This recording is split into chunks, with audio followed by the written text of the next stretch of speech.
ոչը չի կարող հստակ երաշխավորել, թե ցորենի հետ ճանապարհին Ադրբեջանով անցնելուց ինչ տեղի կունենա։ Այսինքն կարող են որոշակի նյութեր ավելացնել, ճիշտ եմ հասկանում։ Ամեն հնարավոր է, մանավանդ Ադրբեջանի դեպքում դեռ նույնիսկ Խորհրդային Միության տարիներին, որ այնտեղով ապրանք էր անցնում, այդ ապրանքները որպես կանոն այդ գնացները ամբողջությամբ Հայաստան չէին ասում, այն ասում են ջարդված, փշրված, լավագույն դեպքում։ Ընդ որում սովետական միության ժամանակ, երբ որ Մոսկվան խստորեն հսկում էր կամ զսպում էր Ադրբեջանում այդ եւ այս պայմաններում նույնիսկ Ադրբեջանով փորձում էին հայկական ապրանքներ քիչ բերել։ Բայց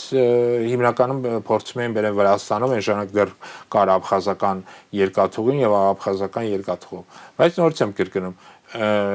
իրենց քաղաքականության արդյունքով մենք տենում ենք ցորենի հարցով եւ այլ ապրանքների հարցով հայտնվել ենք խորքային կախվածության մեջ եւ